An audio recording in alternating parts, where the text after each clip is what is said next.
रावण का जन्म कैसे हुआ, किस श्राप के कारण रावण इतना पापी हो गया और इतना भयंकर अत्याचार मानव जाति पर करने लगा। इस सभी विषय की जानकारी हमें श्री तुलसीदास कृत रामचरितमानस में देखने को मिलती है। रावण के जन्म के पहले की एक कहानी जो हमें रामचरितमानस में पढ़ने को मिलती है। रावण का पिछला जो जन्म था वह एक धर्मात्मा सत्कर्म करने वाला और प्रतापी राजा था जिसका नाम था प्रताप भानु।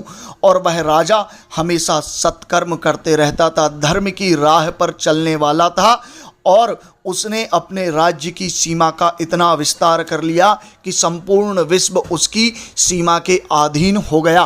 कई राजाओं को उसने परास्त कर अपने साम्राज्य का विस्तार कर लिया। लेकिन कहते हैं कि समय का जो प्रभाव होता है सदैव एक जैसा नहीं रहता है।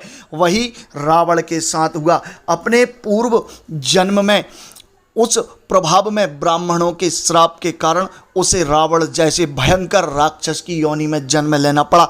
इसके पीछे एक पुरातन कथा आती है। जो राजा प्रताप भानु था वह काफ़ी पराक्रमी और धर्म कर्म करने वाला था।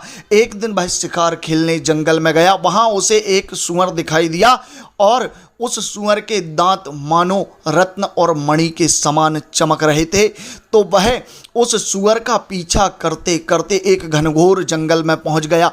उस जंगल में जाकर उसने देखा कि वह सूअर कहीं विलीन हो गया था। भूख और प्यास से बेचैन हुआ प्रताप भानु एक आश्रम में गया। उस आश्रम में वहाँ एक पाखंडी वेशधारी ब्राह्मण का वेश धारण कर एक राजा रहता था। ये वही राजा था जिसे भानु प्रताप ने युद्ध में परास्त कर उसके राज्य को जीत लिया था।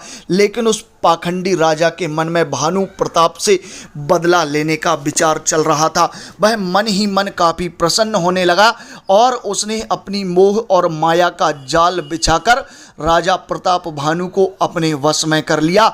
और राजा प्रताप भानु ने कहा कि मुझे कोई ऐसा उपाय बताइए जिससे मेरा राज्य इस संपूर्ण ब्रह्मांड में हो जाए और कई करोड़ वर्षों तक मैं राज कर सकूं।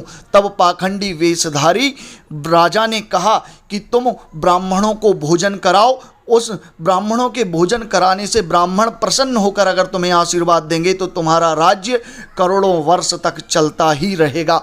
इस प्रकार उस पाखंडी ने कहा कि ब्राह्मणों के लिए भोजन मैं बनाऊंगा, तभी वह ब्राह्मण इससे प्रभावित होंगे और प्रसन्न होकर तुम्हें आशीर्वाद प्रदान करेंगे।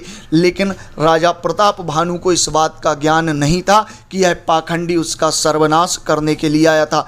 जब वह पाखंडी राजा रसोइया बनकर राजा प्रताप भानु के घर आया तो उसने जो भोजन बनाया वह मांस मदिरा आदि से युक्त था। जब ब्राह्मण भोजन करने बैठे तो तुरंत ही उस राजा की माया से एक आकाशवाणी हुई और कहा गया कि यह भोजन ब्राह्मणों के मांस से बना हुआ है।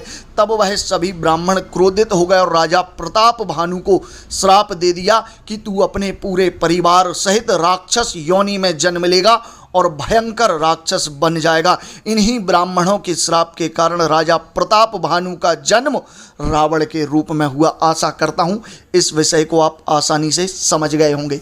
जय श्री महाकाल।